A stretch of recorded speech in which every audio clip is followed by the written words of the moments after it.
Hello, my movie peeps. Thank you for clicking on this video. Let me tell you about some movie news. Some of the things we'll be discussing here today, guys, is we've got some more plot details and themes of what will be going down in Spider-Man 4. The live-action Power Rangers movie gets kind of an exciting update, at least in my opinion. We got a bunch of animated movie-related updates, including our first clip of the 2D animated Looney Tunes movie coming to theaters. Really, that alone so much more, and you guys already know the drill. Right off the top, I definitely want to pay my respects to Comicstorian. Some of you guys might have seen over the past couple of days, it's been reported that Ben, the owner of the channel, has passed away. And if you are at all or a comic book fan at any time within the last 10 years, you have most likely stumbled across one of his videos. While I personally never got the chance to know or meet Ben like I have with a bunch of other great creators on this platform, I can for sure say I was a fan of his content. I've stumbled upon his videos more than a few times over the years. And if I'm being honest with you, on more than one occasion, if it wasn't for his videos detailing some comic book storylines or characters, I would be completely clueless in some of my trailer breakdowns or videos I do for you guys. But not even just relating to my work, he made great and entertaining videos that I aspire to make for you guys, and it just absolutely sucks when someone passes away like that. So I right off the top just wanted to pay my respects. RIP to Comicstorian. Now with that being said, and I'm sorry for the terrible transition, I'm sure he would have laughed at this, let's talk about Sausage Party. So as you guys know, I've talked about it here on the channel, we are getting a sequel to Sausage Party, okay? The movie that left a bunch of us traumatized years ago. But it's not really going to be in the form of a movie. It's going to be an 8-episode series on Amazon Prime titled Sausage Party Foodtopia. The first trailer finally got released, and I am traumatized all over again. This trailer is outright disgusting, pretty funny, but overall just disgusting. I did find the original Sausage Party kind of funny, but I don't have much of a desire to ever really go back and watch that movie or even check out the last 10 minutes of that film. And well, for people who are super diehard fans of Sausage Party, they have not lost that sense of humor. It is still crude, nasty, not holding back, and I don't know if I want to see 8 episodes of this. I'm kind of okay with the premise where the food has taken over the world and now they're looking out for the last remaining human so they can figure out how to survive. But just so much of the stuff going on here, I think I'm like, am I just getting old, or is some of it crossing the line a little bit? Like, why do I want to see a hot dog go up the butt of a bird? Like, that's just gross. So I don't know. I'm really indifferent on this, but I had to bring it up because, we all had to sit through the first Sausage Party, and I want to know, are you going to be sitting through 8 episodes of this Sausage Party show? Moving on from there, you know, every time there's a movie that no one's really talking about, but it sounds interesting to me, I gotta bring it forward to you guys. And that movie today is Werewolves. Now, this film is going to be starring Frank Grillo. We have one image of the movie. It's set to release in theaters December 6, 2024. It's a gnarly photo of a werewolf, but wait till you hear this premise. They have it here: in Werewolves, a supermoon event triggers a latent gene in every human on the planet, turning anyone who entered the moonlight into a werewolf for that one night. Chaos ensued and close to 1 billion people died. Now, a year later, the supermoon is back. And this movie is basically being described as The Purge, but with werewolves. Reading that plot synopsis, you can see where that comes from. I love that idea where you're in a future where werewolves maybe once existed and we all have like that gene in us. And one specific time out of the year, if we leave our house and look up at the moon, we'll turn into werewolves and do God knows what on the earth for that night. That sounds like a really cool premise. It's even funny that they got Frank Grillo in this, who has starred in several Purge movies. It's also worth noting that the werewolf designs are going to be made by Alec Gills and Tom Woodruff Jr., who also did the effects for Alien and Predator. So that's got me pretty excited. I'm gonna put this on my radar. Hopefully whenever they release that first trailer, it looks like a good fun time. But how are you guys feeling on Werewolves? Moving on from there, a horror movie we are definitely anticipating that got the smallest of update I wanted to talk about here is Saw 11. So as we know, at one point Saw 11 was supposed to release this year, but some delays and behind the scenes work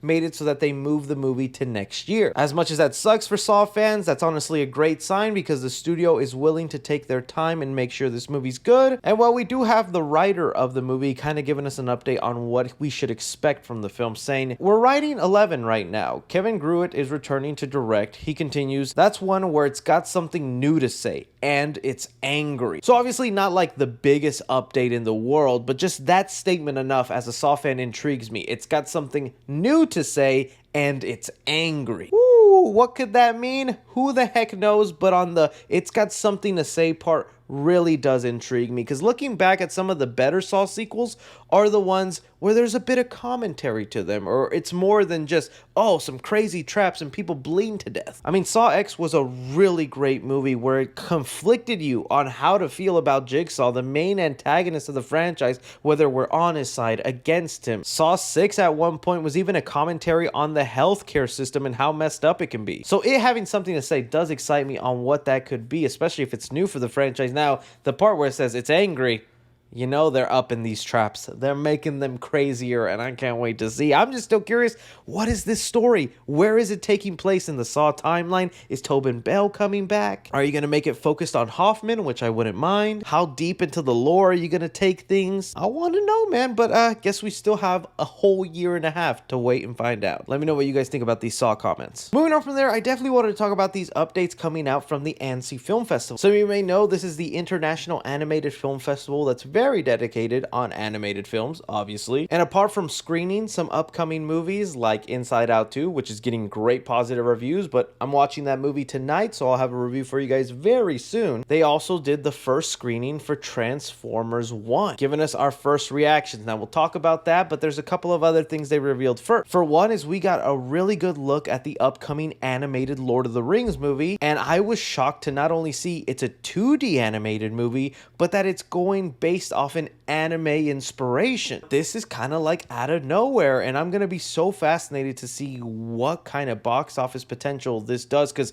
animation wise I think this is beautiful. It's supposed to take place a few hundred years before the Lord of the Rings. It's gonna have our first female protagonist, and overall I'm just kind of stunned by the look of it, so that'll be interesting to see how that goes, because it's not the only 2D animated movie we're getting this year. We also got our first clip release from The Day the Earth Blew Up, a Looney Tunes movie. Some of you guys have been wondering why I haven't talked about this movie, and I have mentioned it in the past, but I was just really waiting on a trailer or something more concrete about this movie, because I did not want to get my hopes up for another Looney Tunes film that we might never see. But this is a 2D animated movie following Daffy Duck and Porky Pig, who come into contact with aliens and then have a whole shenanigan. I'm loving the style and the humor of it. I'm just a giant Looney Tunes fan, so this is right up my alley. And for those of you wondering, wait, Chris, why would Warner Brothers release a 2D animated movie to theaters but not something like Coyote vs. Acme? Well, that's because Warner Brothers sold the distribution rights to this movie. GFM Animation is the one that bought them, and they're going to be the ones putting it in theaters. So it's not even really Warner Brothers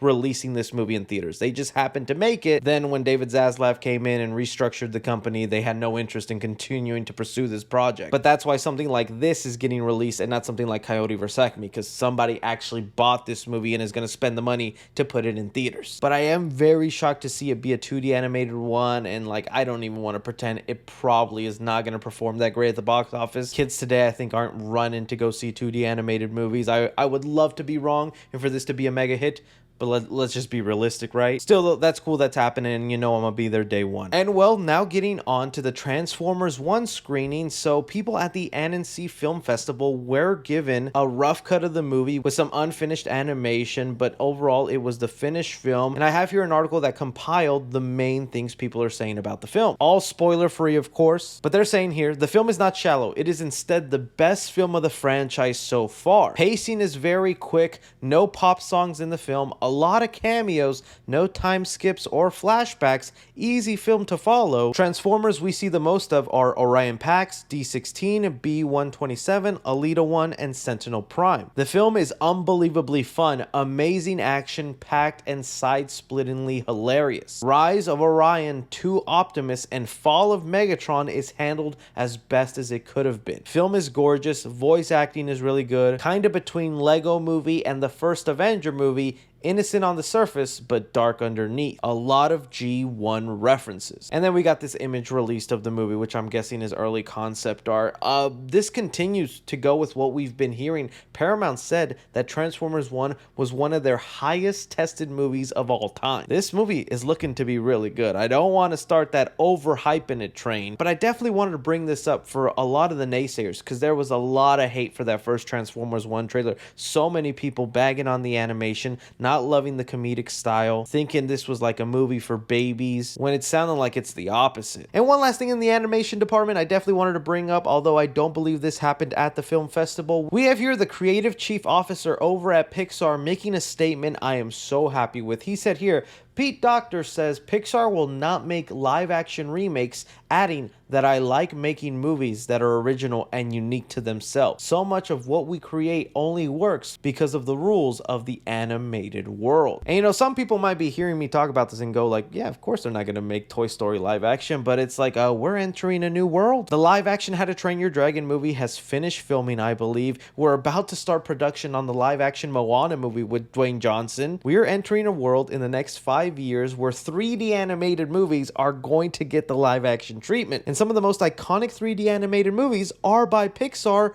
I was not looking forward to the day we get a live action Toy Story, a live action Finding Nemo, live action WALL-E. And well, it looks like here the creative chief officer of Pixar is going, not gonna happen with us. We're gonna make sure we stick to animated stuff because that's what we believe in. But you know, the real sad thing is, at the end of the day, is Disney and that CEO that has control over Pixar. This creative chief officer of Pixar probably won't be in that chair forever. This might be the plan for now, but in 10 years, if those 3D turn live action movies are successful, we're still getting that live action Toy Story movie someday. Let me know what you guys think about all these animated updates. Moving on from there, we actually got an update on the live action Power Rangers cinematic universe that makes me so happy. We got here reported by TV Line that says Power Rangers series no longer moving forward at Netflix, Hasbro to redevelop it with new partners. If you guys don't remember, it was only a few years ago I first talked about this, that Netflix got the rights to Power Rangers and that they would be creating a cinematic universe. We'd get a new live action movie and a new live action show that's connected to the movie. Well, that was reported like 2-3 years ago and almost like nothing was moving. They had showrunners, they had writers, they even had like a rumored story.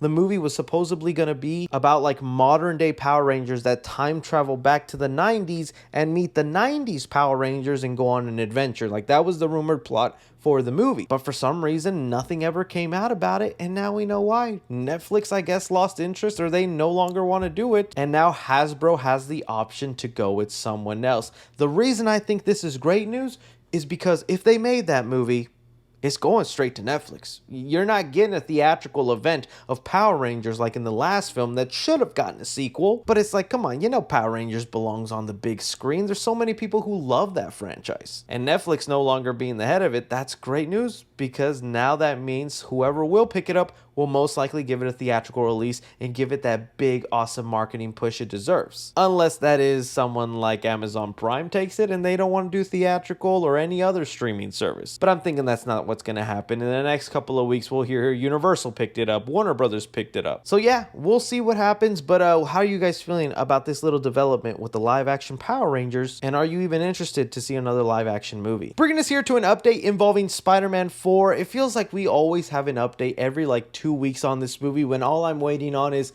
who is the director of this movie, man? Well, while we're still waiting on that, we do have an update from the Cosmic Circus, a very reliable outlet that gets stuff right, detailing some things we can expect for Spider-Man 4 and the future of the Spider-Man franchise. For one, a new detail that they're letting us know on how Tom Holland's Peter Parker is going to be working in Spider-Man 4 is this. The film will reportedly feature Peter using the Spider-Man mantle as a coping mechanism while struggling with trauma, PTSD, and not being able to sleep due to nightmares. Oh, Spider-Man fans have been begging for depressed Peter Parker to match our personas, and we's gonna get it. Oh, cheer, cheer, guys, I want to hear it. It is so funny, we're constantly begging for a depressed Spider-Man, but you know, sometimes this depressed Spider-Man hits different. There was even some rumors like a few months back saying that Peter Parker in this film is going to resemble a lot of Robert Pattinson's Batman, where that Batman just dove himself into the costume, into being Batman, and completely did away with the Bruce Wayne persona. And that's kind of what Peter Parker is going to be doing here. He's just going to be coping